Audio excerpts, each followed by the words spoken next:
నమస్తే, welcome to ABC news. ముందుగా headlines చూద్దాం.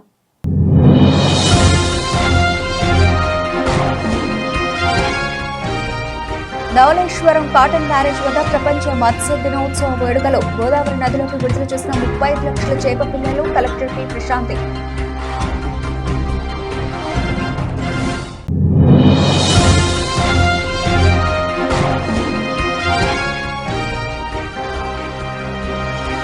మత్స్యకారులు అభివృద్ధి చెందాలి. వైఎస్ఆర్ కాంగ్రెస్ నాయకులు రౌత్ సూర్యప్రకాష్ రావు.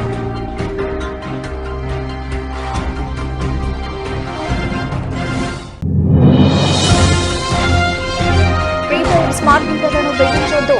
విద్యుత్ ట్రూ-అప్ ఛార్జీల భారాన్ని రాష్ట్ర ప్రభుత్వమే భరించాలి. విద్యుత్ భవన్ ఎదుట సిపిఐ సిపిఎం పార్టీలు ధర్నా.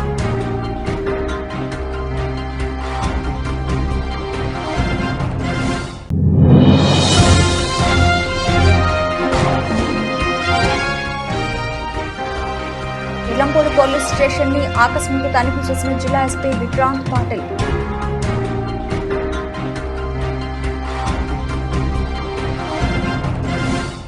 మత్స్యకార కుటుంబాల జీవనోపాధి ప్రమాణాలు పెంచే దిశగా వారిలో సాంకేతికత కూడిన వృత్తి నైపుణ్యాన్ని పెంచి మత్స్య సంపదకు మార్కెట్ సౌకర్యం కల్పించడం జరుగుతుందని జిల్లా కలెక్టర్ పి ప్రశాంతి పేర్కొన్నారు. గురువారం ఉదయం ప్రపంచ మత్స్య దినోత్సవం సందర్భంగా ధవళేశ్వరం కాటన్ బ్యారేజీ సమీపంలో కలెక్టర్ పి ప్రశాంతి అధికారులతో కలిసి 35 లక్షల చేప పిల్లలను గోదావరి నదిలో వదిలారు. తొలుత కలెక్టర్ పి ప్రశాంతి మత్స్యకారుల సంఘాల ప్రతినిధులు, మత్స్యకారులకు, ప్రజలకు శుభాకాంక్షలు తెలిపారు. అనంతరం కలెక్టర్ పి ప్రశాంతి మాట్లాడుతూ మత్స్యకారుల కుటుంబాల జీవన ప్రమాణాలు పెంపొందించే దిశగా సాంకేతిక పరిజ్ఞానాన్ని సద్వినియోగం చేసుకునే కార్యక్రమాలను చేపట్టాలన్నది ముఖ్య ఉద్దేశమన్నారు. ఈ కార్యక్రమంలో జిల్లా మత్స్యశాఖ అధికారి వి కృష్ణారావు, తహసీల్దార్ PV Kumar, MPDO Srinivasarao, DFCSM Satyababu, arts కళాశాల ఫ్యాకల్టీ కె దుర్గారావు, రవితేజ, రఘువీర్, విద్యార్థులు, మత్స్యకార సంఘాలు ప్రతినిధులు, మత్స్యకారులు తదితరులు పాల్గొన్నారు. అలానే ఇక్కడికి ఇచ్చేసిన మత్స్యకార సంఘాల ప్రతినిధులకి, అలానే మత్స్యకారులకు, ప్రజలకు అందరికీ కూడా శుభాకాంక్షలు. సో ఈరోజు మనం చేసుకున్న కార్యక్రమానికి ఒక ప్రాముఖ్యత ఉంది, ఒక ముఖ్య ఉద్దేశం కూడా ఉంది. ప్రతి సంవత్సరము నవంబర్ 21 వరల్డ్ ఫిషరీస్ డే చేస్తూ ఫిషరీస్ ద్వారా ఎంతమంది అంటే మత్స్యకారుల కుటుంబాల్లో ఎన్ని ఉన్నాయి, వాళ్ళ లైవ్లీహుడ్స్ ఇంప్రూవ్ చేయడానికి మనం ఏమే కార్యక్రమాలు చేసుకోవచ్చు, అలానే మత్స్య సంపదని పెంచుకోవడానికి మన రాష్ట్రంలో ఏ వనరులు ఉన్నాయి, అలా పెంచాలి అంటే ఏమి చేయాలి, అలానే మనకి మత్స్య సంపదని పెంచుకుంటూ వెళ్ళేటప్పుడు ఇండస్ట్రీ ప్రాస్పెక్ట్స్ ఏమున్నాయి, ఆక్వా రిలేటెడ్ ఇండస్ట్రీ ఇండిజినస్గా ఏమున్నాయి, అలానే ఎక్స్పోర్ట్ ఓరియంటెడ్గా ఏమున్నాయి. ఈ 3 కార్యక్రమాలు చేస్తూనే వాళ్ళలో స్కిల్ ఇంప్రూవ్ చేయాలి అని అంటే మత్స్యకారులతో పాటుగా మత్స్యకారులు వేటాడి తీసుకొచ్చిన మత్స్య సంపదని కూడా మనం బెటర్గా అప్గ్రేడ్ చేసి మార్కెట్ చేయాలి అని అంటే మనం అవలంబించాల్సిన పద్ధతులు ఏంటి అని దానికి సంబంధించిన అకాడమిక్ క్వాలిఫికేషన్స్ కూడా మనం ఇంప్రూవ్ చేసుకుంటూ మరికొందరు విద్యార్థులను కూడా తయారు చేసే ఉద్దేశంతో చాలా ఆస్పెక్ట్స్ని మనం మిళితం చేసుకుంటూ ప్రతి ఇయర్ కూడా ఈ కార్యక్రమాన్ని మనం చేయడం జరుగుతుంది.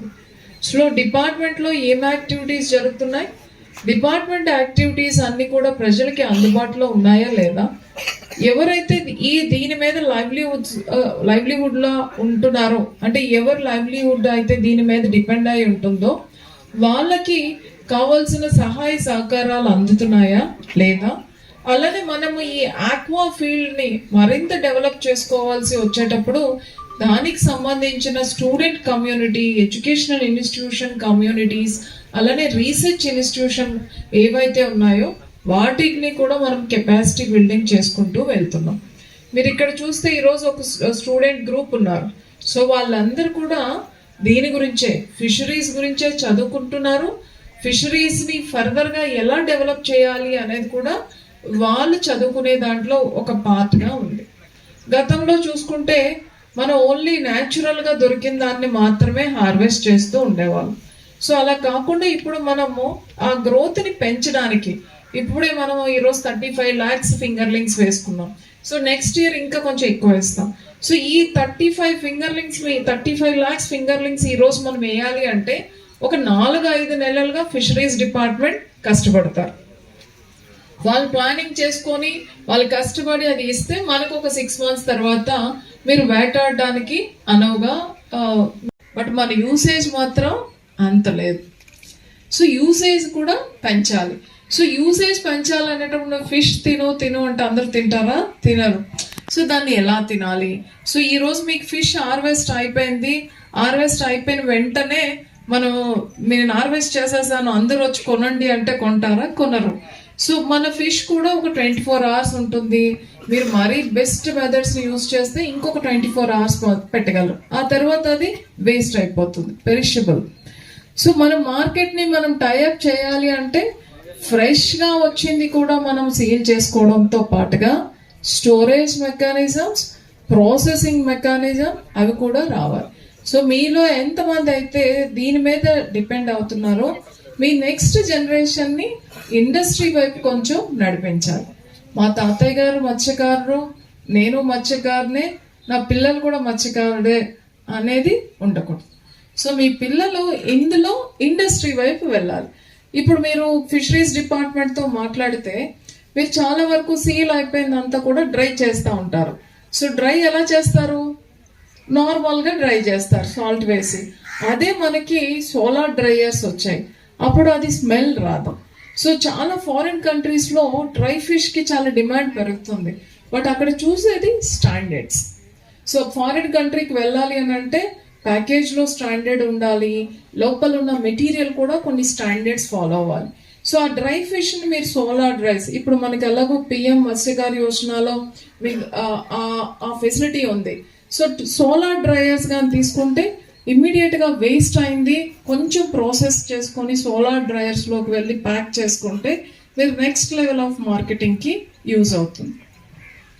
అలానే మనకి చాలా దగ్గర డైరెక్ట్గా ఫిష్ కాకుండా మీరు ఊర్లో మాత్రమే డైరెక్ట్గా లైవ్ ఫిష్ తీసుకుంటారు. మీరు టౌన్లోకి వెళ్తే వాళ్ళకి ఫిష్ చేయడం రాదు, దానిని ప్రిపేర్ చేయడం కూడా రాదు. ఇట్స్ ట్రూ, వండడం కూడా కొందరికి రాదు.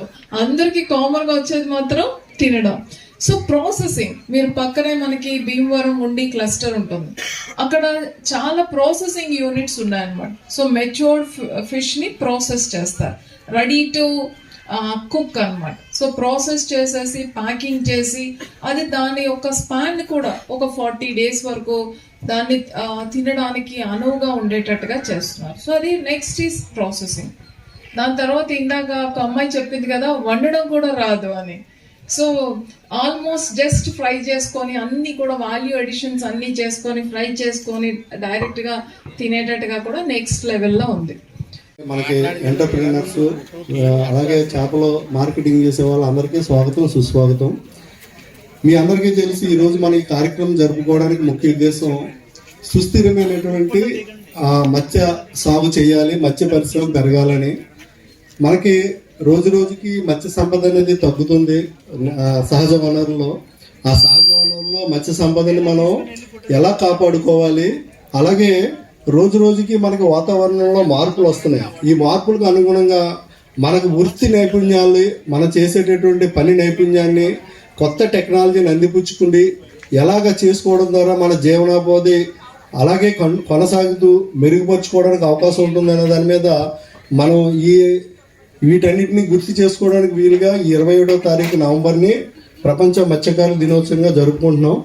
ఈ సందర్భంగా మీ అందరికీ శుభాకాంక్షలు తెలియజేస్తున్నాను. Thank you.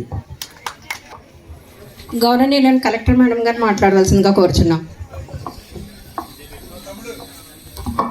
రాజమహేంద్రవరం ప్రపంచ మత్స్యకార దినోత్సవం సందర్భంగా గురువారం the Godavari బెస్తా quarry boats men society అధ్యక్షులు వెలమ లక్ష్మణరావు ఆధ్వర్యంలో స్థానిక గోదావరి గట్టున ఉమా మార్కండేశ్వర ఘాట్లో ప్రపంచ మత్స్యకార దినోత్సవ వేడుకలు ఘనంగా జరిగాయి. ఈ సందర్భంగా జరిగిన సభలో మాజీ శాసనసభ్యులు, మాజీ రూడా చైర్మన్, వైఎస్ఆర్ కాంగ్రెస్ పార్టీ నాయకులు రౌతు సూర్యప్రకాశ్రావు ముఖ్య అతిథిగా పాల్గొని మాట్లాడారు. గోదావరి నదిలో చేపల వేటే జీవనాధారంగా ఉన్న మత్స్యకారులు సామాజికంగా, ఆర్థికంగా అభివృద్ధి చెందాలని ఆకాంక్షించారు. ఈ కార్యక్రమంలో వైఎస్ఆర్ కాంగ్రెస్ పార్టీ నాయకులు పంతం కొండలరావు, మేడపాటి షర్మిలారెడ్డి, అతిసూరి సత్యనారాయణ, మంజాల బాబ్జీ తదితరులు పాల్గొన్నారు. తెలియజేస్తూ మరి గంగా పుత్రికలు అంటారు. సో మీరు అందరిది మంచి చెయ్య.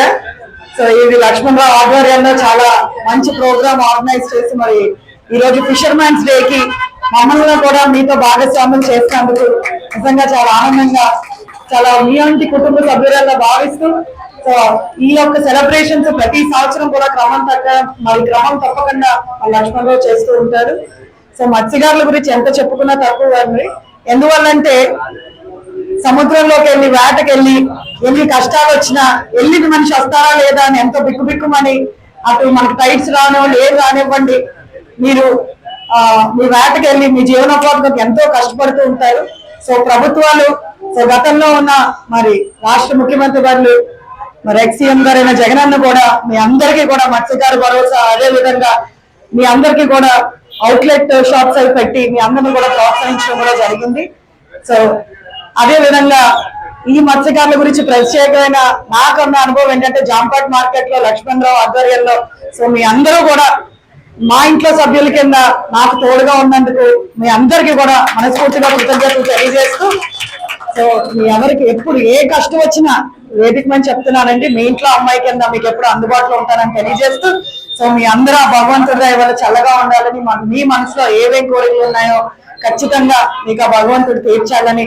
ఇంకొక మాట, మీ అందరూ కూడా చిన్న ఇష్యూస్ పెట్టుకుని మీ వ్యాపారాలు పాడు చేసుకుంటున్నారు. దయచేసి అందరూ ఒకే మాటలో ఉండి, యూనిటీగా ఉండి, ఏమొచ్చినా మీరు అందరూ ఒకే మాట మీద ఉండి మీరు పోరాడాలని. ఎందుకంటే ఈరోజు పార్టీలు, రకరకాల పార్టీలు వస్తే వెళ్ళిపోతూ ఉంటాయి, కానీ మీరందరూ యూనిటీగా ఉండి ఏ ప్రాబ్లం వచ్చినా మీ యొక్క పొట్టగూడు పాడు చేసుకోకూడదని. ఎందుకంటే ఈరోజు చిన్న ఇబ్బందులు వచ్చి స్టేషన్ లో కంప్లైంట్లు పెట్టుకుని మీరు చాలా ఇబ్బంది పడుతున్నారు. ఇవన్నీ మా దృష్టికి వచ్చింది.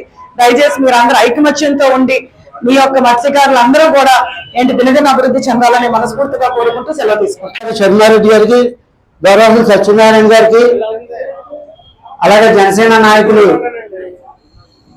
గురునాథ్ గారికి, దేవి గారికి, మైరీ గారికి, బాబ్జీ గారు, మంతా గారి గారు, నక్కా నాగేష్ గారికి, రౌతు సూర్యప్రకాశ్ గారికి, అందరికీ కూడా మా మత్స్యకారుల తరఫున శుభాకాంక్షలు తెలుపుతూ వచ్చినందుకు మాకు ఎంతో సంతోషకరంగా ఉంది. ఎందుకంటే ముఖ్యంగా నేను చెప్పేది ప్రభుత్వానికి విజ్ఞప్తి చేసేది ఒకటే, మా మత్స్యకారుల తరఫున ఎవరైనా గోడట్లో చచ్చిపోయిందంటే మత్స్యకారులు కావాలి, ఏదైనా వరదలు వచ్చిందంటే మత్స్యకారులు కావాలి, సముద్రంలో ఏదైనా జరుగుతుందంటే మత్స్యకారులు కావాలి, అన్నిటికీ మత్స్యకారులు కావాలి. కానీ మత్స్యకారులకు అన్నదే విలువ అన్నది లేదు ఈరోజు. ఏ ప్రభుత్వమైనా, ఆ ప్రభుత్వమైనా ఈ ప్రభుత్వమైనా. ఎందుకన్నానంటే మత్స్యకారుల్ని ఒక ఓటు లాగా చూస్తున్నారు తప్ప వాళ్ళకంటూ ఏది కూడా మెంబర్షిప్ అన్నది ఇవ్వలే. ఏదో ఇస్తున్నారు. ఎక్కడ మన కాకినాడ ఉన్నది, మా మత్స్యకారికి సంబంధించి వనవారి కొండబాబు గారు ఉన్నారు, తెలుగుదేశం. ఆయన మత్స్యశాఖ ఇస్తే మత్స్యకారుల పట్ల మత్స్యకారులకు ఏ సమస్యలు ఉన్నాయని ప్రభుత్వానికి చెప్పడానికి కూడా మాలాంటి మత్స్యకారు సొసైటీలు వెళ్ళి మాకు ఇది ఇబ్బంది అని చెప్పుకుంటాం. కానీ ఈ రోజున ఇప్పుడు ఈయనన్నారు ఎవరో కొల్లు రవీంద్ర గారు, కొల్లు రవీంద్ర గారికి ఇచ్చిన వాళ్ళు ఫిషర్మెన్ కాబట్టి ఫిషర్మెన్ కూడా సమస్యలను అధ్యయనం చేసుకుంటారు. కానీ దయించి అది కొండబాబు గారికి ఇస్తారో లేకపోతే మన కొల్లు రవీంద్ర గారికి ఇస్తారో ఇవ్వాల్సిందిగా ప్రభుత్వాన్ని విజ్ఞప్తి చేస్తున్నాం.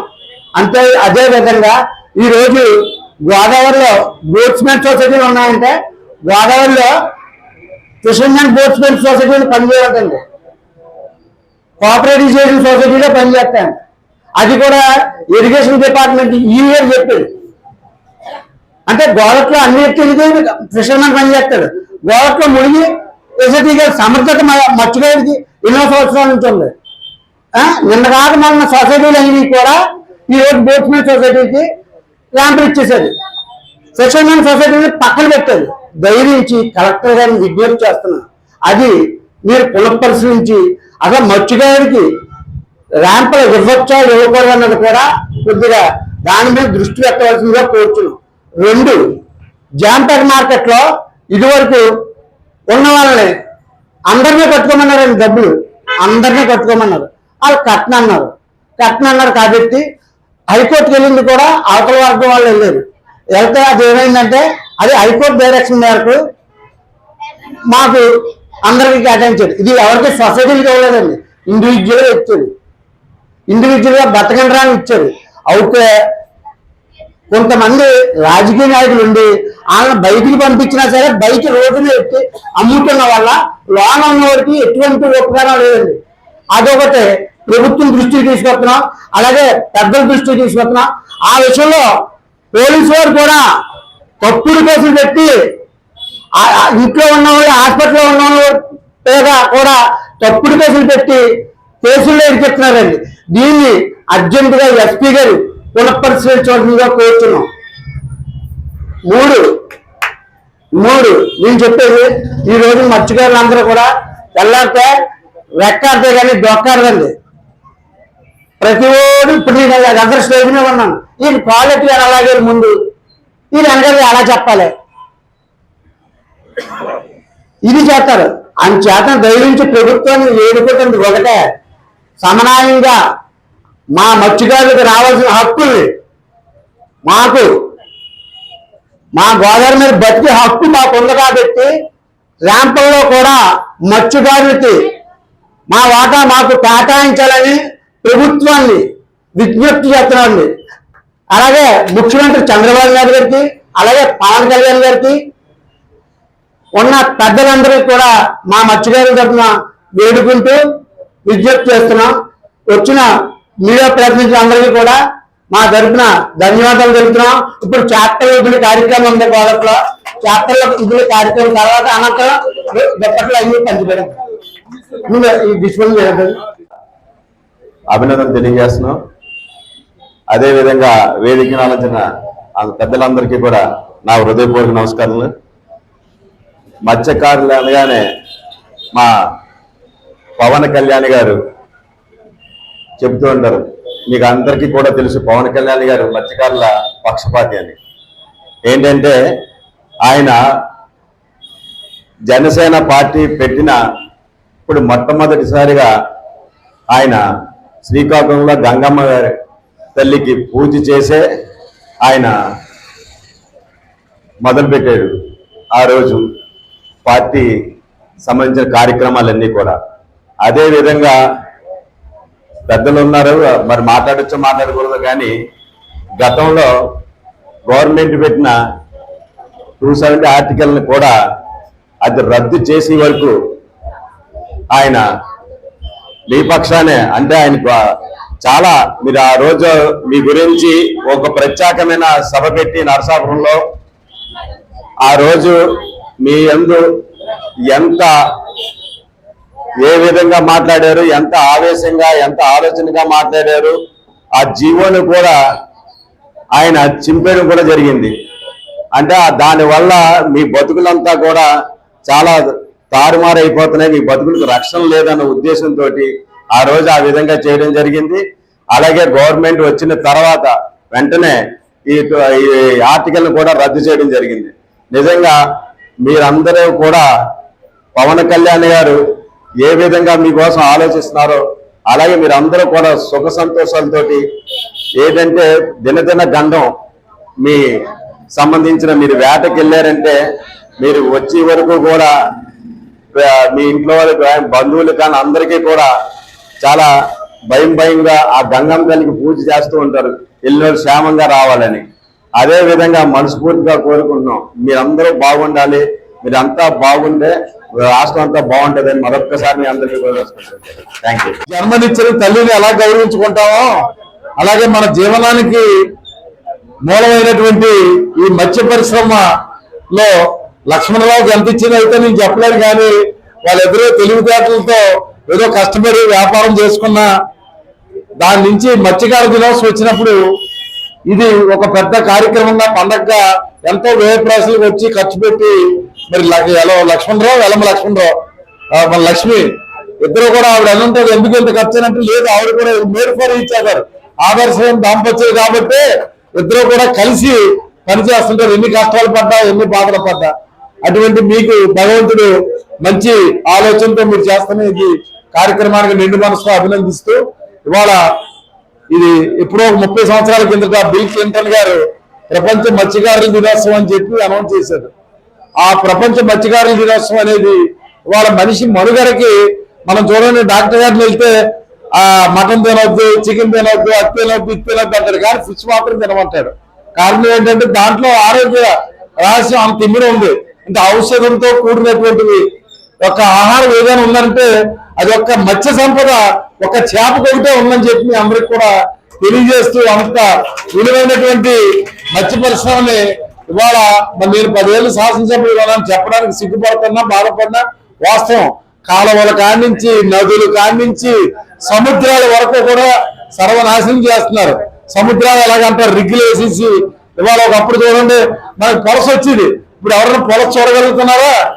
ఏమ్మా అంటే ఇవో మా అక్క చెల్లెలు అందరూ అంటారు, లేదు లేదు లేదు, ఇంకేంటంటే సముద్రంలో రిగ్గులు వేసేసి అన్ని వేయడం వాళ్ళకి రావడం మానేసింది. ఇంకా గోదావరి పరిస్థితి చెప్పక్కర్లేదు. రోజు నేను గోదావరిలో ఇట్టించా చివరిదాకా వెళ్తుంటాను.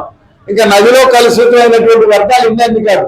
అయితే మరి మీరు ఉన్నప్పుడు ఏం చేశారంటే డెడికేటెడ్ ఛానల్ అని చెప్పి ఈ రాష్ట్రంలో ఈ రాజశేఖర రెడ్డి గారు చనిపోవడమే రాష్ట్రానికి దురదృష్టం. లేదంటే 500 కోట్ల రూపాయలతో డెడికేటెడ్ ఛానల్ పెట్టడానికి ఆయన అన్ని కూడా ఓకే చేశారు. చేసి నెక్స్ట్ మార్చ్ అనేటప్పటికి ఆ నెక్స్ట్ ఫైనాన్షియల్ ఇయర్ లో పెడతా ఉన్నప్పటికీ ఆయన సెప్టెంబర్ అసెంబ్లీ అయిపోగానే కాలం చేయడంతో ఇలాంటి పెద్ద ప్రాజెక్ట్ అయిపోయింది. ఏదైనా సరే ఎన్ని ఇబ్బందులు ఉన్నా ఎన్నున్నా గవర్నమెంట్ లో ఉన్నప్పుడు కంపల్సరీ ఇప్పుడు దీనికి కీ రోల్ పోషిస్తున్నటువంటి మన సత్యనారాయణ గారు మీరు వినాలా. మేము ఉన్నప్పుడు ఏంటంటే కంపల్సరీ ఇక్కడ ఫిషర్మెన్ డే రోజున ఫిషర్ డిపార్ట్మెంట్ వచ్చి వాళ్ళు వలలు కానీ చేప పిల్లలు కనీసం ఇక్కడ నుంచి బ్రిడ్జి దగ్గర దాకా కూడా పచ్చడి పిల్లలన్నీ కూడా వదలడం జరిగింది. ఎందుకంటే మత్స్యకారులకు ఏంటంటే అదే ఆదాయం. దాన్ని మీరు ఇవాళ గవర్నమెంట్ లో మీరు ఇవాళ ఎలాగో చెప్పారు, నాయకుడు మంచి సమర్థుడు శక్తివంతమైనటువంటి పవన్ కళ్యాణ్ గారు, ఆయన ఏదైనా చెప్తే కరెక్ట్ గా చేస్తారు. మీరు కూడా రేపు పొద్దున మత్స్యకారులకి ఈ ఫిషర్మెన్ డే సందర్భంగా వీళ్ళ వలలు కానీ వాళ్ళకి ఇచ్చేటువంటి ఇన్సెంటివ్స్ ఉన్నాయి, వాళ్ళకి ఇచ్చే అన్ని కూడా చేయాలని చెప్పి తెలియజేసుకుంటూ ఇంకేం చేద్దామంటే ఇప్పటికే చాలా కాలాతీతం. ఒకటి మాత్రం అమ్మా, మీలో గొప్ప వ్యక్తి ఫిషర్మెన్ నుంచి వచ్చినటువంటి ముత్యాల రాజు అని చెప్పి ఆయన ఒక ఫిషర్మెన్. ఆయన ఏమయ్యాడు మరి రిట్టప్పడానికి బాగా తెలుసు, ఎందుకంటే రాజకీయాలు బాగా ఒట్టబట్టింది కాబట్టి. అతను ముత్యాల రాజు గారు అని ఒక మత్స్యకార కుటుంబం నుంచి వచ్చిన వ్యక్తి ఇవాళ కార్టేన్ కోన. ఆయన ఆయన IAS చదువుకొని మొన్నటి వరకు కూడా మన మాజీ ముఖ్యమంత్రి జగన్ గారి దగ్గర కూడా ప్రిన్సిపల్ సెక్రటరీగా కూడా పనిచేశారు. అంటే మంచి గొప్ప ఆఫీసర్. అది ఎవరు మీ జాతి నుంచి వచ్చాడు. మీరు అనుకోవచ్చు మీరు ఎక్కడ చదివించగలండి, పొద్దున్న రెక్క ఆడితే కానీ డొక్క ఆడితే కానీ నేను. మీరు ఎప్పుడు కూడా ఒకటే చూడండి, నేను ఎమ్మెల్యేగా ఉన్నప్పుడు ఇక్కడ నుంచి టీచర్లు లంకల్లో స్కూల్లో పిల్లలు పెట్టి అక్కడ పిల్లలు చదువుకునేలాగా డైలీ మాస్టర్లు ఇక్కడ నుంచి పంపించని చేశారు. ఇప్పుడు కూడా కంటిన్యూ అవుతుందని అనుకుంటున్నాను. అవుతుందని చెప్తున్నారు మా సత్యనారాయణ గారు, దూరవాళ్ళ సత్యనారాయణ గారు. ఏం చేస్తారంటే ఈ గోదావరి ప్రాంతంలో ఇక్కడ ఉంటారు కాబట్టి ఈ పార్టీ ఇన్ఛార్జ్ అప్పుడు ఆల్రెడీ అండర్స్టాండింగ్ అయిపోతున్నారు. ఏదైనా వాళ్ళు మీరు ఎప్పుడు కూడా మీరు ఎంత కష్టపడినారు, ఎక్కాడితే డొక్కాడితే మీ కుటుంబంలో పొద్దున్న లేస్తే చూస్తున్నాను. నిన్ను లేతనైన సూర్యుడిని చూసేటువంటి అదృష్టం ఎవరికంటే మీకే. తెల్లారు అర్ధరాత్రి ఎప్పుడు వేటకి వెళ్తారు. పొద్దున్న భర్తలు కష్టపడి ఎంతో శ్రమ చేసిన తర్వాత ఆ బాధ్యతలు తెచ్చి మీరు బజార్లో తీసుకెళ్లి మీ సరుకు అమ్మి 10 మందికి పంచుతారు. నేను ఉన్నప్పుడైతే అన్ని రైతు బజార్లు అన్ని ఫిషరీస్ డిపార్ట్మెంట్ లో ఇంచుమించు ఆల్కట్ గార్డెన్స్ నుంచి క్వారీ మీద దాకా అన్ని ఈ మత్స్య పరిశ్రమకు సంబంధించి మీకు అన్ని కూడా చేయడం జరిగింది. ఏదైనా మా వేదిక మీద ఉన్నటువంటి లీడర్స్ అందరూ కూడా మీ ఎప్పుడు ఏ కష్టం వచ్చినా సరే తప్పనిసరిగా మేము ఎన్నంటుంటామని చెప్పి తెలియజేసుకుంటూ మీకు భగవంతుడు మరి మత్స్య పరిశ్రమలో మీరు ఈ సంపద వృద్ధి చెందడంలో మా వంతు కృషి చేస్తామని చెప్పి ప్రపంచ మత్స్యకారుల దినోత్సవాన్ని ఒక అమెరికా ప్రెసిడెంట్ అనౌన్స్ చేస్తే మరి భారతదేశంలో దీన్ని చక్కగా మన రాజమండ్రి పట్టణంలో జరిగించే విధంగా యలమ లక్ష్మణరావు లక్ష్మి ఇద్దరిని కూడా నిండు మనసుతో అభినందిస్తున్నాను. ఎంచేతంటే మన కన్న తల్లిని ఎలా గౌరవించుకుంటామో మనకి జన్మనిచ్చినటువంటి మాకు జీవనం ఇచ్చేటువంటిది ఈ మత్స్య పరిశ్రమని ఆ రోజు 10 మంది పెద్దల ఊర్లో కేకేసి మాకు తోచినటువంటి సంపదలో కొంత సొమ్ము అతను నేను అనుకోవడం అంతా ఎవరిని నాకు ఈ రూపాయి ఇవ్వండి, డొనేషన్ ఇవ్వండి అని ఎవరిని అడిగినట్టు లేదు. అంతా వచ్చింది తన శక్తి కొద్ది తను సంపాదించుకున్న 10 రూపాయల్లో ఈ దుప్పట్లు కానీ పిల్లలకి ఇవన్నీ కూడా ఇచ్చి ఈ మంచి కార్యక్రమం చేస్తున్నాడు. భగవంతుడు మిమ్మల్ని నిండు మనసుతో ఆశీర్వదించాలని చెప్పి కోరుకుంటూ ప్రపంచ మత్స్యకారుల దినోత్సవాన్ని మరొకసారి నా శుభాకాంక్షలు తెలియజేస్తూ సెలవు తీసుకుంటాను. నమస్కారం. విశాఖపట్నంలో ప్రేమ పెళ్లి పేరుతో దగ్గరయ్యి 3 సంవత్సరాల్లో లా కోర్స్ చదువుతున్న ఒక యువతిని నమ్మించిన యువకుడు ఆమెను బలవంతంగా అనుభవించడమే కాకుండా తన స్నేహితులతో కలిసి పలుమార్లు అత్యాచారం చేసిన సంఘటనకు వ్యతిరేకంగా నవంబర్ 21, 2024 గురువారం నాడు ఉదయం స్థానిక గోకవరం బస్టాండ్ వద్ద ఉన్న రాజమహేంద్రి మహిళా జూనియర్ డిగ్రీ మరియు పీజీ కళాశాల విద్యార్థినులు సబ్ కలెక్టర్ ఆఫీస్ వద్దకు చేరుకుని నిరసన తెలిపి రెవెన్యూ డివిజనల్ ఆఫీసర్ ఆర్ కృష్ణనాయకి నిరసనతో కూడిన వినతి పత్రం ఇచ్చారు. ఈ కార్యక్రమం కళాశాల ఎన్ఎస్ఎస్ యూనిట్ల ఆధ్వర్యంలో జరగగా ఎన్ఎస్ఎస్ పీఓలు Dantu Veera Venkatrao, MKS Prasad, clerk K Sudharani, కళాశాల అధ్యాపకులు, అధ్యాపకేతర సిబ్బంది, విద్యార్థులు పాల్గొన్నారు. పిల్లలు స్టార్టింగ్లోనే మీరు యాక్ట్ అవ్వాలి. మీ మదర్కి మీ ఫాదర్కి చెప్పాలి. మీరు అంతవరకు తెచ్చుకోకూడదు ఏ సిచ్యువేషన్ని. ఎవరైనా ఏదైనా మీకు ఇంటిమిడియేట్ భయానికి గురి చేస్తున్నాడా లేదా మీతో బాగా క్లోజ్ అవుతున్నారా అంటే అది స్టార్టింగ్లోనే ముందే చెప్పగలగాలి. మీరు సైకలాజికలీ ఫిట్గా ఉండాలి. స్టార్టింగ్లోనే మీరు ఆ డేంజర్ని గుర్తించగలగాలి. ఎవరిని ఈ రోజుల్లో నమ్మకండి. ఈవెన్ సొంత బంధువుల్ని కూడా నమ్మకూడదు. మీకు మీ సెల్ఫ్ కాన్ఫిడెన్స్, మీ యాటిట్యూడ్, మీ మెంటల్ స్ట్రెంగ్తే మీకు కాపాడుతుంది. మీరు ఖచ్చితంగా ఫస్ట్ ఎవరైనా మీకు క్లోజ్ అవుతున్నారు లేదా అవసరానికి మించి మాట్లాడుతున్నారు అంటే మీరు వాళ్ళని దూరం పెట్టాలి. అది మనకు అవసరమా లేదా అనేది మీరు ఆలోచించాలి. మీ మైండ్ని మీరు అప్లై చేయాలి. ఖచ్చితంగా అలా చేస్తేనే ఇలాంటివి నివారిస్తాం. మనం ప్రాబ్లం జరిగిన తర్వాత స్పీడీ జస్టిస్, న్యాయం కోసమే పోరాడగలుగుతాం. అది జరగకుండా ఆపాలంటే మీరు ముందు జాగ్రత్త ఉండాలి. ఖచ్చితంగా మీరు మీ మైండ్ అప్లై చేయాలి. మీరు ముందే యాక్ట్ అవ్వాలి. అయితేనే మీరు ప్రొటెక్ట్గా ఉంటారు. మేము చేయాల్సింది మేము ఖచ్చితంగా చేస్తాము. అలాంటి వాటికి సత్వర న్యాయం జరిగేలా చూస్తాము. స్పీడీ జస్టిస్ జరిగేలా చూస్తాము. ఈవెన్ యాక్ట్స్ కూడా పోలీసు వాళ్ళు కూడా సహకరిస్తారు. కానీ అలాంటివి జరగకుండా ఆపడమే మన ధ్యేయం. దానికి మీ వంతు సహకారం కావాలి. ప్లస్ మీరు కూడా జాగ్రత్తగా ఉండాలి. ఇది ఈరోజు సబ్ కలెక్టర్ ఆఫీస్ దగ్గర రాజమహేంద్రి మహిళా జూనియర్ డిగ్రీ పీజీ కళాశాల విద్యార్థులందరూ వచ్చి ఇక్కడ ర్యాలీ చేయడం జరిగింది. దీనికి ముఖ్య ఉద్దేశం ఏంటంటే, నిన్న విశాఖపట్నంలో చూసుకున్నట్టయితే ఒక లా చదువుతున్న విద్యార్థిని తను ప్రేమ పేరుతో అప్రోచ్ అయ్యి కో స్టూడెంట్ ఎవరైతే ఉన్నారో తన ఫొటోస్, న్యూడ్ వీడియోస్ కూడా తీసి తను ఇది చేయడమే కాకుండా తన ఫ్రెండ్స్తో కూడా ప్రోత్సహించి సో తన మీద అత్యాచారానికి పాల్పడ్డారు. ఇది చాలా బాధాకరమైన ఘటన. సో దీనికి అందరూ ప్రభుత్వం త్వరగా స్పందించి ఆ బాధితురాల కుటుంబానికి తక్షణమే తనకి ఏదైతే పరిహారం ఇవ్వాలో దాన్ని కాంపెన్సేట్ చేస్తారని మేము కోరుకుంటున్నాం. కానీ మహిళలపై ఎంత ఎత్తు ఎదిగినా సరే ఇలాంటి అత్యాచారాలు ఇంటి నుంచి కూడా రకరకాలుగా జరుగుతూనే ఉన్నాయి. మనం ఏమనుకుంటున్నాం అంటే మహిళలు అన్ని రంగాల్లోనే ముందుకెళ్ళిపోతున్నారు, ఆర్థికంగా స్థిరపడుతున్నారు, అలాగే అవని నుంచి అంతరిక్షం దాకా మహిళ ఎదగలదు అని మన స్లోగన్స్ చెప్తున్నాం. కానీ ఇంకా మహిళల మీద జరుగుతున్న అత్యాచారాలు అలాగే జరుగుతూనే ఉన్నాయి. కొన్ని మాత్రమే బయటికి వస్తున్నాయి, కొన్ని బయటికి రాని ఘటనలు కూడా చాలా ఉంటున్నాయి. సో మహిళలు కూడా చాలా అప్రమత్తంగా ఉండాలి. ఆ ఇన్సిడెంట్ జరగకుండా ముందే వీలే వైజ్గా రియాక్ట్ అయ్యి సో ఎవరైనా మన మీద అలా వస్తున్నారు అన్న సస్పెక్ట్ ఏదైనా ఉంటే ముందుగా ఇంట్లో ఇన్ఫార్మ్ చేయాలి. ఒకవేళ ఇంట్లో ఇన్ఫార్మ్ చేయలేని పక్షాన తన ఫ్రెండ్స్, క్లోజ్ ఫ్రెండ్స్ ఎవరైతే ఉన్నారో వాళ్ళకి ఇన్ఫార్మ్ చేసినా కూడా ఇలాంటి దాని నుంచి బయటపడవచ్చు. పైగా దీనికి సూసైడ్ ఒకటే సొల్యూషన్ కాదు. అందరూ సూసైడ్ ఒకటే సొల్యూషన్ అనుకుంటున్నారు. సూసైడ్ ఒకటే సొల్యూషన్ కాదు. మన పోలీసు ఉన్నారు, కోర్టు ఉన్నారు, వీళ్ళందరూ కూడా మనకి సహాయం చేస్తారు ఈ ప్రాబ్లం నుంచి బయటపడడానికి. సో నేను అందరికీ ఇచ్చే అడ్వైస్ ఏంటంటే, suicide is not the ultimate solution. మీ డియరెస్ట్గా ఫ్రెండ్ ఎవరైతే ఉన్నారో, పేరెంట్స్ ఎవరైతే ఉన్నారో వాళ్ళని అప్రోచ్ అయ్యి మీ సమస్య చెప్పుకున్నట్టయితే దానికి సొల్యూషన్ దొరుకుతుంది.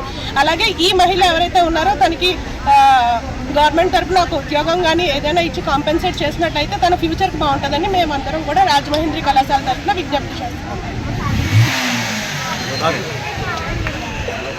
వైజాగ్లో జరిగిన సంఘటన, అమ్మాయి అమాయకంగా ఎవరినో నమ్మి ప్రేమిస్తే వాడు అనిపించి తర్వాత వాళ్ళ ఫ్రెండ్స్ చేత కూడా మానవంగా చేయించి అస్తమానం రమ్మని చెప్పి బ్లాక్మెయిల్ చేస్తుంటే అమ్మాయి తప్పని పరిస్థితిలో సూసైడ్కి ప్రయత్నం చేసింది. తండ్రి చూసి ఇదేంటమ్మా ఎలా చేస్తున్నామంటే ఇలా జరిగిందని చెప్తే పోలీస్ స్టేషన్కి తీసుకెళ్ళి కంప్లైంట్ ఇస్తే మరి వాళ్ళు పోలీసులు అరెస్ట్ చేశారు. పోలీసులు అంతా రూల్ ప్రకారం వెళ్ళి అరెస్ట్ చేస్తే ఈ అమ్మాయికి పోయిన జీవితం రాదు. నేను ప్రతి మీటింగ్లో అమ్మాయిలకు అందరికీ కూడా స్టూడెంట్స్ అందరికీ చెప్తే ఎక్కడికి వెళ్ళినా కూడా ప్రేమ జోలికి పోకండి, బాగా చదువుకోండి, మీరు మంచి ఉద్యోగంలో స్థిరపడండి, ఆ తర్వాత ప్రేమ మొదలెట్టండి. అప్పుడు దాకా దయించి ఎవరో ప్రేమ జోలికి వెళ్ళకండి. రీసెంట్గా నేను మన మీటింగ్లో కూడా చెప్పా, ఈ రాజమండ్రిలోనే ఉమెన్స్ ఇంజనీరింగ్ కాలేజీలో సెకండ్ ఇయర్ బీటెక్ చదువుతున్న అమ్మాయి వాళ్ళ ఇంటి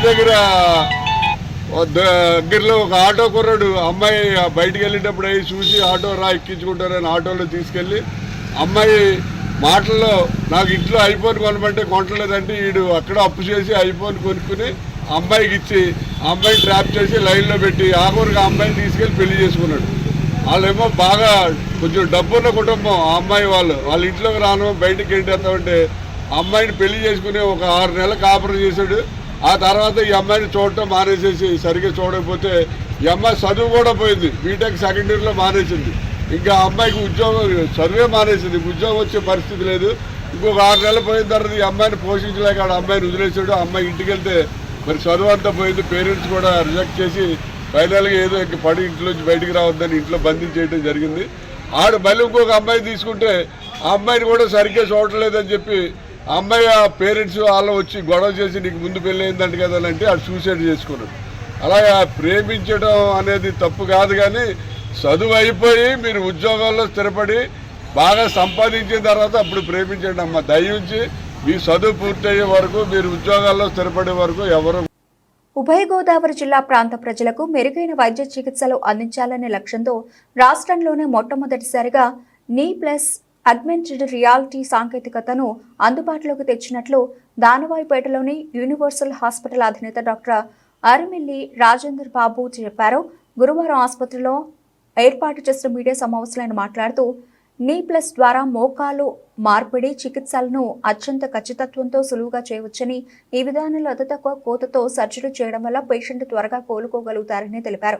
ఏ విధమైన రక్తస్రావం ఉండదని, ఆపరేషన్ చేసిన 3వ రోజే పేషెంట్ ని డిశ్చార్జ్ చేస్తామని, పేషెంట్ కూడా సులువుగా నడవవచ్చని తెలిపారు. ఆర్థికంగా వెనుకబడిన వారందరికీ ఈ చికిత్సలు అందజేయాలన్న లక్ష్యంతో దానవాయిపేటలోని తమ హాస్పిటల్ కార్యాలయం ఈ నెల 24 ఉచిత మెగా శిబిరం ఏర్పాటు చేసినట్లు తెలిపారు. ఈ మెగా శిబిరంలో రిజిస్ట్రేషన్ చేయించుకున్న మొదటి 100 మందికి సర్జరీలపై రాయితీ సౌకర్యం ఇస్తామని, ఈ అవకాశం పొందగోరు వారు తమ హెల్ప్ లైన్ నంబర్ 9032527999 మరియు 08832555533 లేదా 44 నందు సంప్రదించవచ్చునని తెలిపారు. తమ ఆసుపత్రిలో అత్యంత అనుభవజ్ఞులైన వైద్య నిపుణులు, అంతర్జాతీయ స్థాయి సాంకేతికతతో వైద్య సేవలు అందిస్తున్నామని తెలిపారు. విలేకరుల సమావేశంలో డాక్టర్ ఆర్మిల్లి కృష్ణ ఫణీంద్ర ప్రసాద్, డాక్టర్ ప్రశాంతి కోనేరు, డాక్టర్ స్ఫూర్తి కొల్లూరి పాల్గొన్నారు. బిఎండి క్యాంప్ ఒకటి ఉంటుంది. ఉచితంగా కన్సల్టేషన్ అండ్ పేషెంట్కి అవగాహన కల్పిస్తాం. ఓకే సార్, ఈ మోకాళ్ళ మార్పిడి సంబంధించి స్టెంటిల్ టీఎంటీ ఇంజెక్షన్స్ కూడా ఉన్నాయి కదా పెయిన్ కోసం, వాటిపై సార్ అది చాలా అపోహలు ఉన్నాయి. అంటే అది మనకి ఈ టాపిక్ కాదు, అది ప్రాపర్గా పెయిన్ స్పెషలిస్టులు అని వేరే వాళ్ళ ద్వారా ఇస్తూ ఉంటారు. ఆర్థోపెడిక్స్ వాళ్ళు ఎక్కువ దాన్ని బిలీవ్ చెయ్యం మేము, ఎందుకంటే ఇది పెయిన్ స్పెషలిస్టుల ద్వారా ఏదో ఇంజక్షన్ల ద్వారా గమ్మెక్కిస్తున్నాం అంటూ ఈ మధ్య అడ్వర్టైజ్మెంట్లు వస్తున్నాయి. అపోహలు ఉన్న మాట వాస్తవమే, బట్ ఇది ఈరోజు డిస్కషన్కి అనువైంది కాదు, అది సెపరేట్ టాపిక్. ఏ సందర్భంలో సర్జరీని మీరు చేస్తారు? ఎప్పుడైతే పేషెంట్ నిద్ర డిస్టర్బ్ అవుతుందో, ఇంట్లో కూడా మసలు లేకపోతున్నారో, రోజు ట్యాబ్లెట్స్ లేకుండా ఉండలేకపోతున్నారో, అప్పుడు సర్జరీకి టైం అయిందని పేషెంట్ ఆలోచించవలసింది. అది వచ్చి ఏది మా ఇక్కడ fee 500. Okay, Sunday. Thank you. అందరికీ సోదరులందరికీ శుభోదయం. ఇప్పుడు మాకు ఈ యూనివర్సల్ హాస్పిటల్స్ మేము 2015 నుంచి స్థాపించి మాకు మోకాళ్ళ మార్పిడిలో మేము కొంచెం స్పెషాలిటీ హాస్పిటల్గా రూపుదిద్దుకున్నాం. అలాగే 2018లో ఆర్థో పైలట్ నావిగేషన్ మొట్టమొదటిసారిగా ఉభయ గోదావరి జిల్లాల్లో తీసుకొచ్చాము. అలాగే ఇప్పుడు మన నవ్యాంధ్రలో మొట్టమొదటిసారిగా నీ+ టెక్నాలజీ, అక్కడ చూశారు కదా, ఆగ్మెంటెడ్ రియాలిటీ అంటే ఇది చాలా అడ్వాన్స్డ్ ట్రీట్మెంట్ మోకాళ్ళ మార్పిడికి. దీనివల్ల చేసే ప్రొసీజర్లతో మనం ఖచ్చితత్వం, తర్వాత తక్కువ కోత, పేషెంట్కి అతిగా ఫిజియోథెరపీ అవసరం లేకుండా తొందరగా ఇంటికి పంపించే ప్రోగ్రాంతో ఫాస్ట్ ట్రాక్ నీ రీప్లేస్మెంట్ దీన్ని చేయొచ్చు. సో దీన్ని తీసుకొచ్చిన సందర్భంగా మేము ఈ ఆదివారం ఒక మెగా సదస్సు, అందులో ఉచిత కన్సల్టేషన్ పెట్టి జనాలకి అవగాహన కల్పించాలని ఆలోచించాము. సో ఈ సదస్సులో పాల్గొనాలని మీ అందరి ద్వారా ప్రజలకు విన్నవించుకుంటున్నాం. సో ఈ టెక్నాలజీ ఇప్పటి వరకు మన నవ్యాంధ్రలో ఎక్కడా లేదు. సో ఇదేంటంటే బాగా పోర్టబుల్, మనం చేతిలో తీసుకెళ్ళి ఏ సెంటర్లో అయినా సర్జరీ చేయొచ్చు. సో దీనివల్ల మన ఈ ఏరియాకే పరిమితం కాకుండా వేరే జిల్లాలో ప్రతి టౌన్లో కూడా మనం దీని ద్వారా మోకాళ్ళ మార్పిడి చేయొచ్చు. సో ఈ సదుపాయాన్ని వినియోగించుకోవాలని, ఇది అన్ని ఇన్సూరెన్స్ ద్వారా క్యాష్లెస్ రూపంలో చేయొచ్చు. సో దీనికి కావలసిన హెల్ప్ లైన్ నెంబర్ కూడా మేము ఈ ప్రెస్ నోట్లో పెట్టాము. సో దీని ద్వారా ఈ వార్త ప్రజలందరికీ అందజేయవలసిందిగా కోరుతూ సెలవు తీసుకుంటున్నాం.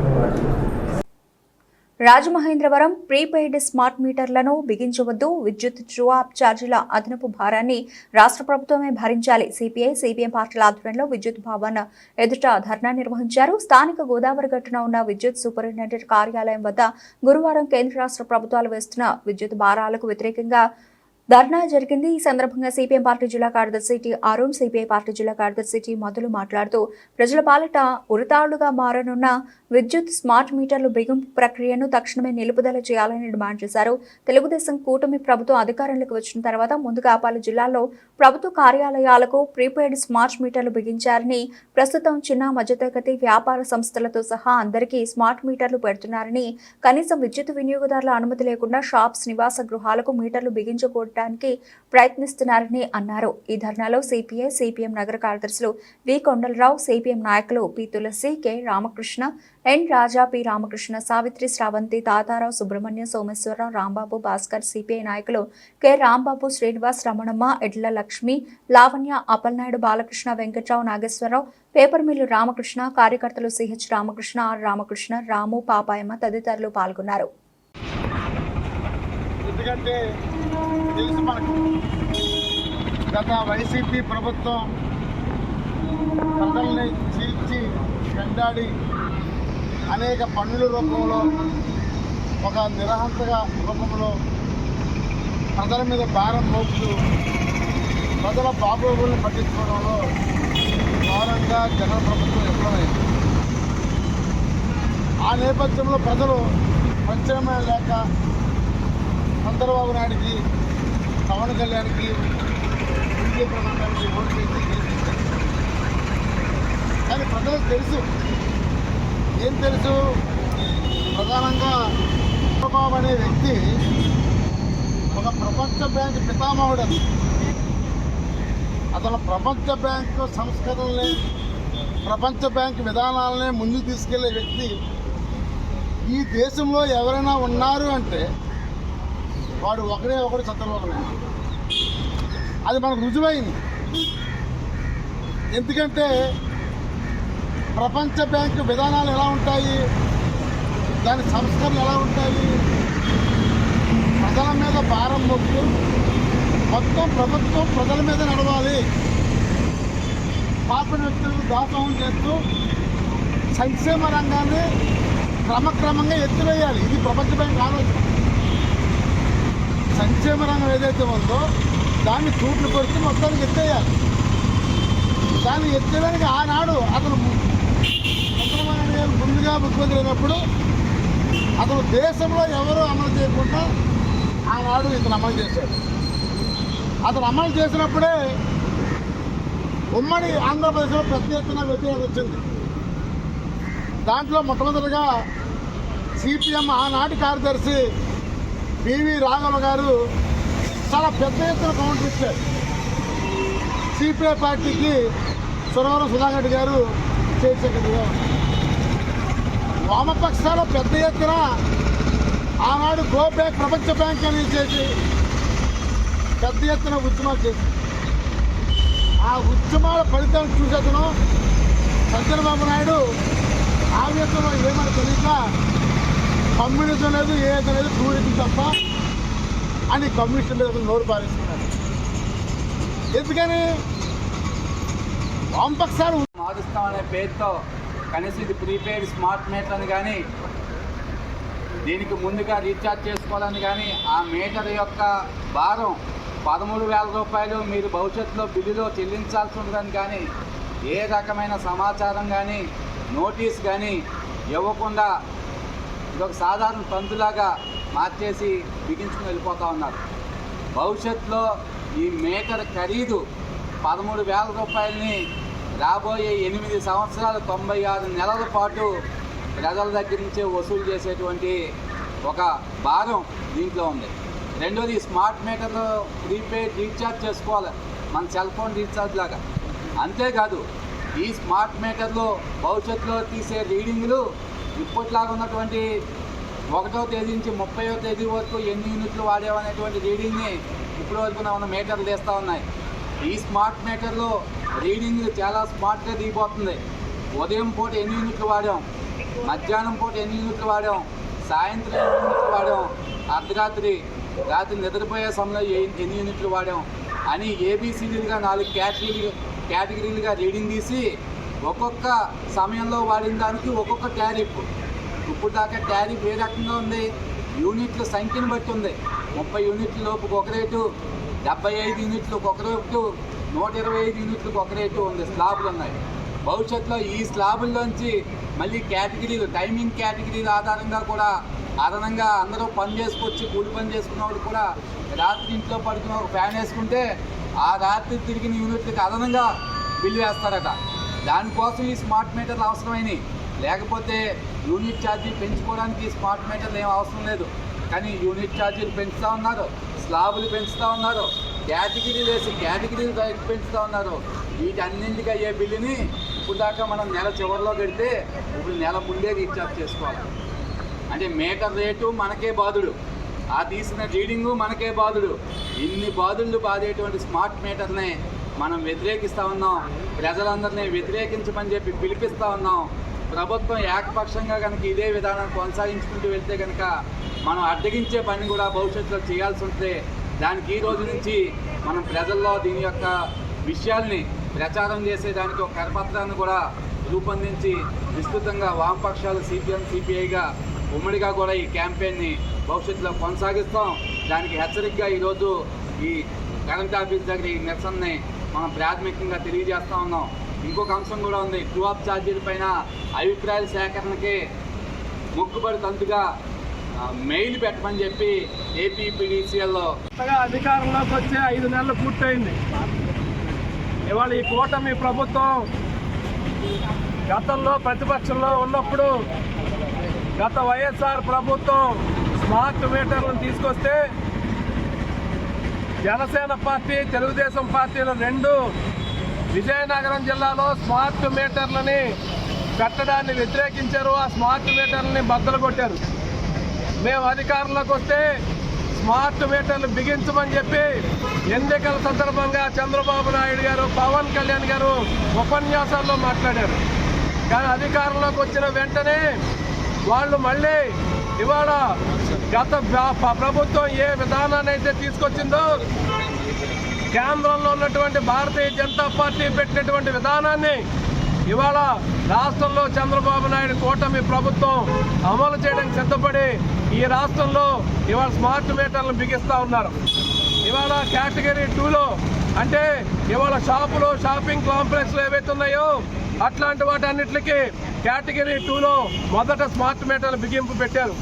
స్మార్ట్ మీటర్ బిగించే సందర్భంలో ఇవాళ ఆ స్మార్ట్ మీటర్ ఎవరికైతే బిగిస్తున్నామో వాళ్ళ అనుమతి తీసుకోవాల్సి ఉండగా వాళ్ళ అనుమతిని కూడా తీసుకోకుండానే ఇవాళ స్మార్ట్ మీటర్లు బిగిస్తూ ఉన్నారు, ప్రీపెయిడ్ స్మార్ట్ మీటర్ని.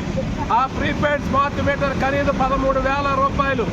ఈ 13,000 రూపాయలు ఎవరింటికైతే స్మార్ట్ మీటర్ బిగిస్తారో వాళ్ళ దగ్గర 96 నెలలు అంటే నెలకి 150 రూపాయలు చొప్పున వాళ్ళ జేబుల్లోంచే కట్ చేసేటువంటి పద్ధతిని ఇవాళ కూటమి ప్రభుత్వం తీసుకొచ్చింది.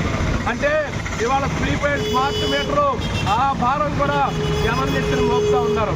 అందుకనే ఇవాళ ప్రీపెయిడ్ స్మార్ట్ మీటర్ అంటే ఇవాళ స్మార్ట్ మీటర్ స్మార్ట్ ఫోన్ ఎలాగైతే వాడుతున్నామో స్మార్ట్ మీటర్ అంతే. రీఛార్జ్ అయిపోగలనే కట్ అయిపోతే నువ్వు ముందుగానే రీఛార్జ్ చేయించుకోవాలి. ఎంతగా రీఛార్జ్ చేయించుకోవాలో అవగాహన ఉండపో చాలా మందికి. ఇవాళ నువ్వు రీఛార్జ్ చేయించుకున్న కరెంటు మధ్యలోనే కట్ అయిపోయే ప్రమాదం వస్తుంది. దాంతోపాటు స్మార్ట్ మీటర్ల బిగింపు తర్వాత జరిగే కార్యక్రమం ఏమంటే ఇవాళ ఎలక్ట్రిసిటీకి సంబంధించినటువంటి డిస్కమ్ల్ని మొత్తం ప్రైవేట్కి ఇచ్చే ద్వారా ఇవాళ మనకు వచ్చేటువంటి కరెంటు ఛార్జీల భారాన్ని చాలా పెద్ద ఎత్తున పెంచుకుంటూ ఉన్నారు. ఇప్పటికే విద్యుత్ మీద సర్దుబాటు ఛార్జీల పేరుతో 2018-19 నుంచి 2024-25 దాకా ఆల్రెడీ వాడినటువంటి యూనిట్ మీద 50 పైసల నుంచి ₹1.20 దాకా మన జేబుల్లోంచి వసూలు చేస్తూ ఉన్నారు. అంటే ఆ రోజు మనకి విద్యుత్ ఇచ్చినప్పుడు వాళ్ళు కొనుగోలు చేసిన రేటుకి మనకిచ్చిన రేటుకి తేడా వచ్చిందట. ఆ తేడాని ప్రజల ఎత్తు మీద భారం మోపుతూ ఉన్నారు. ఇవాళ దేశంలో అదానీలు అంబానీలకి బొగ్గు మొత్తాన్ని విదేశాల నుంచి తెచ్చుకోవడానికి అనుమతి ఇచ్చి భారతదేశ బొగ్గు గెలను మూతపెట్టి అదానీ ఆస్ట్రేలియా బొగ్గుని కొనుక్కోమని చెప్పి దానితోనే కాకినాడ జిల్లా జగ్గంపేట సర్కిల్ పరిధిలో ఉన్న కిర్లంపూడి పోలీస్ స్టేషన్ జిల్లా ఎస్పీ విక్రాంత్ పాటిల్ ఆకస్మిక తనిఖీ చేసి పెద్దాపురం డీఎస్పీ శ్రీహరిరాజుతో కలిసి పోలీస్ స్టేషన్ పరిసరాలను భవనాన్ని పరిశీలించారు. ఈ సందర్భంగా ఎస్పీ పోలీస్ స్టేషన్ కు సంబంధించిన పలు రికార్డులను పరిశీలించి కిర్లంపూడి ఎస్ఐజీ సతీష్ కుమార్ కు పలు సూచనలు చేశారు. పోలీస్ స్టేషన్ పరిశుభ్రంగా ఉంచాలని, ప్రతి విషయాన్ని రికార్డులో ఎందుకు జాగ్రత్తగా నమోదు చేయాలని, పోలీస్ స్టేషన్ కు వచ్చే వారిని మర్యాదపూర్వకంగా చూసి వారి సమస్యలను పరిష్కరించాలని ఆదేశించారు. ఈ సందర్భంగా ఎస్పీ విక్రాంత్ పాటిల్ మీడియాతో మాట్లాడుతూ సైబర్ నేరాల పట్ల ప్రజలు అప్రమత్తంగా ఉండాలని, సామాజిక మాధ్యమాల్లో హద్దుమీరి ప్రవర్తిస్తే కఠిన చర్యలు తప్పవని హెచ్చరించారు. రోడ్ల ప్రమాదాల నివారణకై ప్రత్యేక నిఘా ఏర్పాటు చేయడం జరిగిందని, డ్రంక్ అండ్ డ్రైవ్ లో కానీ బహిరంగ ప్రదేశాల్లో మద్యం సేవించి కానీ పట్టుబడితే చట్టపరమైన కఠిన చర్యలు తప్పవని హెచ్చరించారు. కార్యక్రమంలో Jaggampeta CI YRK Srinivas, Kirlampudi police station సిబ్బంది ఉన్నారు. ఇవన్నీ సోషల్ మీడియాలో అసభ్యకరమైన పోస్టులు ఎవరు పెట్టారో, కంప్లైంట్ మనకి ఎప్పుడెప్పుడు వచ్చినాయో అప్పుడప్పుడు మనం ఇన్వెస్టిగేషన్ తీసుకోవడం జరిగింది. ఇన్వెస్టిగేషన్ చాలా సిస్టమేటిక్గా చేసి ఎవరు పెడుతున్నారు, వాళ్ళ వెనక ఎవరున్నారు అవన్నీ ఇన్వెస్టిగేషన్ చేసి as per law we are taking action. 16 almost ఒక 80 కిలోమీటర్ స్ట్రెచ్ ఉంది మనకి కాకినాడ జిల్లాకి. ఎక్కువ యాక్సిడెంట్స్ ఎలా ఉంటాయంటే చాలా స్పీడ్గా వెళ్ళడం వల్ల కంట్రోల్ తప్పి 2 వీలర్స్ పడిపోవడము, లేదా 2 వీలర్స్ వెనక వస్తున్న 4 వీలర్ కానీ లారీని హిట్ చేయడము. సో అవన్నీ అలాంటివి మనం అబ్జర్వ్ చేయడం జరిగింది. అందుకే డ్రంక్ అండ్ డ్రైవింగ్ తప్పనిసరిగా మనం అంటే ఒక్కరు కూడా తాగి వెహికల్ నడపడానికి లేదని మనం ఇనిషియేటివ్ తీసుకున్నాము. తర్వాత ఇక్కడ మ్యాజిస్ట్రేట్స్ 1 రోజు నుంచి 7 రోజు జైలు జరిమానా కూడా వేస్తున్నారు మన తాగి నడపడం మనం పట్టుకుంటే. దానివల్ల ప్రజల్లో తాగి బండి నడపాలంటే భయం రావాలి. సో భయం కోసం ఏదైనా చేస్తున్నాము.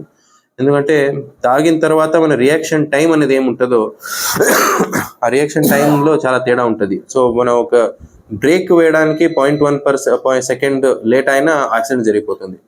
సో ఇవన్నీ ఒకవైపు అవగాహన పెంచుతున్నాము, ఒకవైపు జైలు జరిమానా లేదా 10,000 ఫైన్ ద్వారా భయం కూడా ఉండాలి అని మనం స్టెప్స్ తీసుకుంటాం.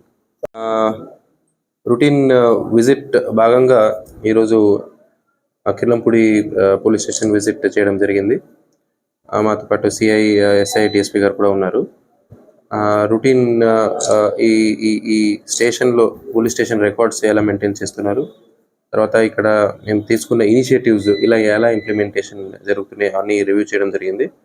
So on the surface the functioning of police station is satisfactory. ఇటీవల కాలంలో మన సైబర్ నేరాలు చాలా పెరుగుతున్నాయి కాబట్టి ఆ సైబర్ నేరాల పట్ల అవగాహన ప్రజల్లో పెంచడానికి మనం ఐఎమ్ సైబర్ అవేర్ అని ఒక వినూత్న కార్యక్రమం స్టార్ట్ చేశాము. ఈ భాగంగా కొన్ని వీడియోలు అంటే అవేర్నెస్ వీడియోస్ క్రియేట్ చేయడం జరిగింది. ఇవన్నీ మనం తీసుకెళ్ళి ప్రజల్లో విలేజ్ విజిట్స్లో మన CLSIలో అక్కడ డిస్ప్లే చేస్తారు. అదే భాగంగా స్కూల్ కాలేజెస్కి వెళ్ళి ఆ వీడియోస్ డిస్ప్లే చేస్తారు. ఈ వీడియోస్ వల్ల ఈ డిజిటల్ అరెస్ట్ అనే మోసము, లేదా ఇన్వెస్ట్మెంట్ పేరుతో మోసము, క్రెడిట్ కార్డ్స్ డెబిట్ కార్డ్స్ పేరుతో మోసము, లేదా జాబ్ ఇప్పిస్తాము డబ్బులు ఇస్తాము అనే పేరుతో మోసము, ఈ వేరే వేరే ఇష్యూస్ పట్ల మనం వీడియో చేసి అందరికీ సర్క్యులేట్ చేయడం జరుగుతుంది. దీంతోపాటు మహిళా రక్షక్ అనే పేరుతో మహిళలు గర్ల్ అండ్ విమెన్ గురించి వాళ్ళ సేఫ్టీ కోసము పోక్సో చట్టం గురించి అందరికీ అవగాహన ఇవ్వడానికి ప్రతి స్కూల్ విలేజ్ కాలేజెస్కి వెళ్ళి ఆ చట్టాల గురించి అవగాహన ఇవ్వడం జరుగుతుంది. దీంతోపాటు evening time morning time school colleges దగ్గర యాంటీ ఈవ్ టీజింగ్ స్క్వాడ్స్ లాగా వాళ్ళు తిరుగుతున్నారు. సో ఇలాంటి మన ఇనిషియేటివ్స్ ఏమేమి ఉన్నాయో ఇవన్నీ రివ్యూ చేయడం జరిగింది. తర్వాత మనకి కిర్లంపూడికి హైవే స్ట్రెచ్ కూడా వస్తుంది కాబట్టి హైవేలో యాక్సిడెంట్స్ని ఎలా నియంత్రించాలి అది కూడా మనం డిస్కస్ చేస్తున్నాము. ఎక్కువగా డ్రంక్ అండ్ డ్రైవింగ్, తర్వాత open drinking case కడుతున్నాము.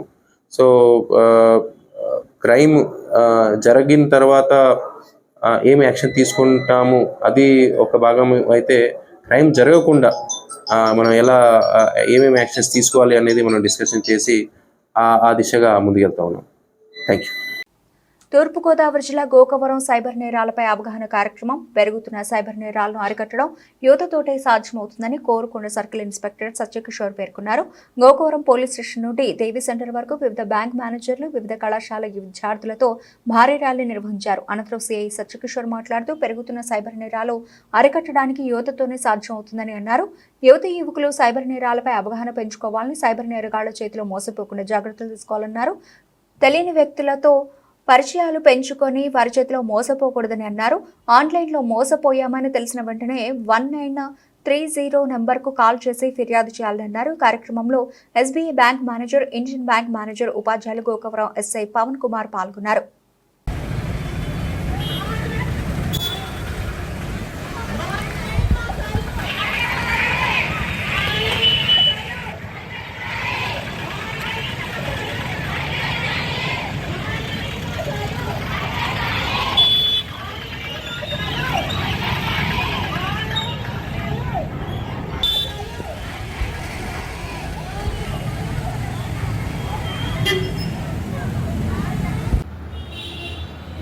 SP Shri Narasimha Kishore IPS గారి ఇన్స్ట్రక్షన్ మేరకు ఈవేళ గోకవరం విలేజ్లో సైబర్ క్రైమ్ అవేర్నెస్ గురించి ఒక ర్యాలీ తీయడం జరిగింది.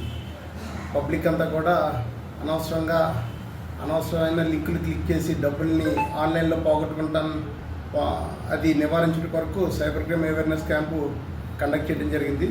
దాంట్లో పోలీస్ స్టేషన్ నుంచి థానా సెంటర్ వరకు ర్యాలీ బ్యాంక్ మేనేజర్స్ తోటి, స్టూడెంట్స్ తోటి సుమారు 300 మంది కండక్ట్ చేసి అక్కడ మానవహారంగా ఏర్పడి సైబర్ క్రైమ్ నుంచి మనం బారిన పడకుండా ఏ విధమైన చర్యలు తీసుకోవాలనేది ఎక్స్ప్లెయిన్ చేయడం జరిగింది.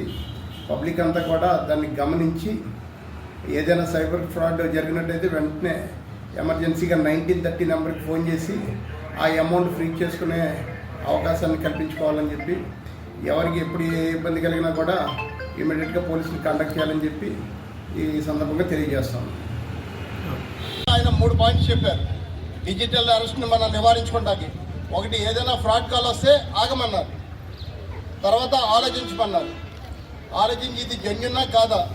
తర్వాత సైబర్ హెల్ప్ లైన్ నెంబర్ 1930, ఆ నెంబర్కి ఇస్తే మనం ఏదైనా ట్రాన్సాక్షన్ జరిగినా కూడా వితిన్ 1 or 2 అవర్స్లో మనం చెప్పగలిగితే గోల్డెన్ అవర్లో ఆ అమౌంట్ ఫ్రీ చేయ అవకాశం ఉంటుంది.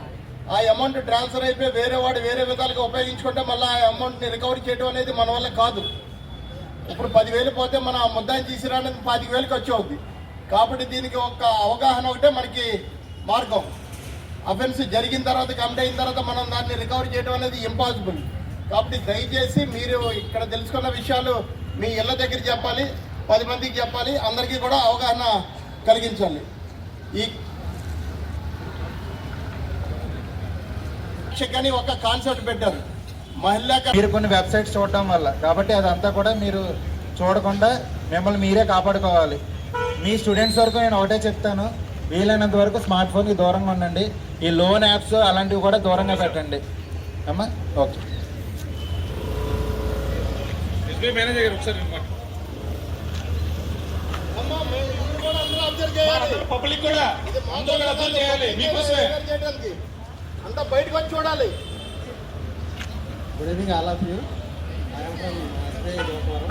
మీరందరూ టచ్ ఫోన్ అవి వాడుతున్నారు కదా, మీ అందరికీ అకౌంట్స్ ఉంటాయి కాబట్టి అందులో ఏ విధంగానైనా సరే అవతల వాళ్ళు సైబర్లో మీ డబ్బుని హ్యాక్ చేయడానికి చూస్తారు. సో మీరు బ్యాంక్ నుంచి ఎప్పుడు కూడా మిమ్మల్ని పాస్వర్డ్ చెప్పమని, ఓటీపీ చెప్పమని కంటే ఎవరు అడగరు. మీకు అలాంటి కాల్స్ వచ్చినప్పుడు మీరు వెంటనే వాడిని కట్ చేయడం బాధ్యత అదంతా. సో మీరు ఎప్పుడు కూడా మీకు తెలియని వాటిని లింక్స్ క్లిక్ చేయకండి.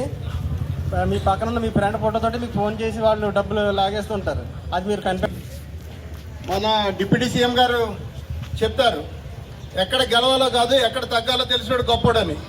అదేవిధంగా స్మార్ట్ ఫోన్ ఎంత బాగా ఉపయోగించాలో కాదు, కొన్ని వేస్ట్ లింకులు ఎక్కడ వదిలేసి వాటి జోలికి వెళ్లకుండా ఉన్న వాళ్ళే గొప్పలు అన్నట్టు. ఓకేనా?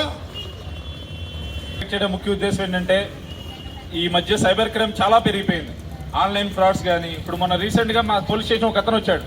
మా అమ్మాయికి ఎవరో ముంబై నుంచి మేము సైబర్ క్రైమ్, ముంబై నుంచి మీ అమ్మాయికి ఏదో డ్రగ్స్ కొరియర్ వచ్చింది, మేము ముంబై క్రైమ్ బ్రాంచ్ నుంచి మాట్లాడుతున్నాము, మీ అమ్మాయిని అరెస్ట్ చేస్తామని వాళ్ళ అమ్మాయికి ఇమీడియట్ కాల్ వస్తే అమ్మాయి భయపడి అమ్మాయి అకౌంట్ నుంచి ఒక 5,000 అతను ఫోన్పే చేసిందనమాట. ఓకే, దానివల్ల ఏమైందంటే ఆ అమ్మాయి బాగా భయపడిపోయి ఏం చేయలేదంగా వాళ్ళ ఫాదర్ ఇమీడియట్గా మా తీసుకొచ్చి మా పోలీస్ స్టేషన్కి వచ్చాడు. సార్ ఇదిగోండి సార్ ఇలా ముంబై క్రైమ్ బ్రాంచ్ నుంచి అంట ఏదో డిజిటల్ అరెస్ట్ అంట తీసుకుని వచ్చి మాకు భయపడితే ఇమీడియట్గా మేము చెప్పాం ఇదంతా ఫ్రాడ్, వాళ్ళతో మాట్లాడితే వాళ్ళు ఫోన్ పెట్టేశారు, ఇదంతా ఫ్రాడ్, ఇలాంటి మీరు మోసబారిన పడకండి అంటే అప్పుడు వాళ్ళు కొంచెం కంగారు తగ్గిందనమాట వాళ్ళకి. అంటే ఏం చెప్తున్నామంటే ఈ రోజుల్లో సెల్ ఫోన్ అందరికి కూడా యాక్సెస్ ఈజీగా పెరిగిపోయింది, అలాగే ఆన్లైన్ మోసాలు కూడా బాగా పెరిగిపోయినాయి. వీటన్నిటికీ మనం చేయాల్సింది ఒకటే ఏంటంటే మన వ్యక్తిగత విషయాలు ఏదైతే ఉందో మన పేరు కానీ, మన ఐడెంటిటీ ప్రూఫ్ డీటెయిల్స్ కానీ, మన బ్యాంక్ డీటెయిల్స్ కానీ ఏమీ కూడా తెలియని వ్యక్తులతో పంచుకోకూడదు. ఓటీపీలు కానీ ఎవరైనా సరే తెలియని వ్యక్తులతో పంచుకోకూడదు. కేవలం సైబర్ క్రైమ్ అనేది అవగాహన ద్వారా మాత్రమే మనం నిరోధించగలం. ఓకేనా? సైబర్ పై యుద్ధం చేద్దామా? సైబర్ పై యుద్ధం చేద్దామా? సో అందరూ అవగాహన ఉండాలి.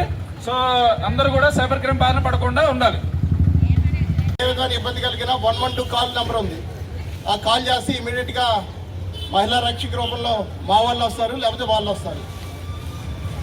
ఓకే, ఈ కార్యక్రమానికి హాజరైనందుకు అందరికీ కూడా మరొకసారి పోలీస్ డిపార్ట్మెంట్ తరఫున ధన్యవాదాలు తెలియజేస్తా ఉన్నాను. ఇంకో మోసాల దాకా అక్కర్లేదు. మీరు ఫోన్పే, గూగుల్ పే కొట్టేటప్పుడు కూడా ఫోన్ నెంబర్ కొట్టిన తర్వాత కింద పేరు వస్తుంది, పేరు ఓకే అనుకున్నాకే కొట్టండి. మీకు తెలియకపోతే రెగ్యులర్గా వాడే నెంబర్ కాకపోతే ముందు ₹1 కొట్టి అవతల వాళ్ళకి వచ్చిందా లేదా కన్ఫర్మ్ చేసుకున్నాకే మిగిలిన అమౌంట్ కొట్టండి. ఎందుకంటే వేరే అకౌంట్కి వెళ్తే మళ్ళీ దాన్ని వెనక రప్పించడం అనేది అసంభవం, చాలా కష్టం. ఓకేనా? Thank you. ఓకేనండి, ఈ కార్యక్రమానికి సహకరించిన మన బిఎస్ఆర్ కాలేజ్, అలాగే inter junior college, Tammanadora vocational college students అందరికీ, అలాగే లెక్చరర్స్ అందరికీ కూడా మా పోలీస్ డిపార్ట్మెంట్ తరఫున ధన్యవాదాలండి. అలాగే మాకు కోఆపరేట్ చేసిన Indian bank, SBI bank managers అందరికీ కూడా, ఇలా ప్రెస్ వాళ్ళకి కూడా అందరికీ కూడా చాలా థ్యాంక్ యూ అండి. సో ఇవంతా కూడా ప్రజల్లో ఒక మంచి అవేర్నెస్ కలిగి సైబర్ మోసాల బారిన పడుకోకుండా అందరూ ఉంటారని మేము మా గోకవరం పోలీస్ స్టేషన్ తరఫున మేము. బులెటిన్ ముగించే ముందు హెడ్లైన్స్ మరోసారి.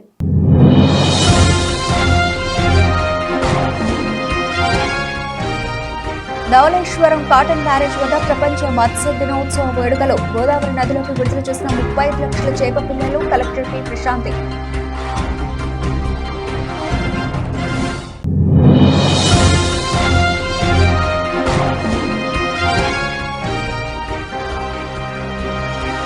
మత్స్యకారులు అభివృద్ధి చెందాలి. వైఎస్ఆర్ కాంగ్రెస్ నాయకులు రౌత్ సూర్యప్రకాష్ రావు.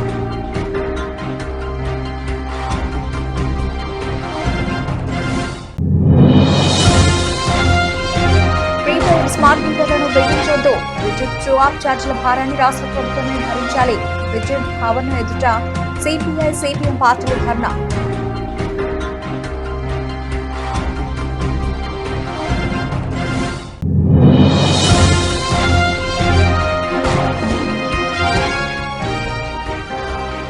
ఇల్లంపూడి పోలీస్ స్టేషన్ ని ఆకస్మిక తనిఖీ చేసిన జిల్లా ఎస్పీ విక్రాంత్ పాటిల్.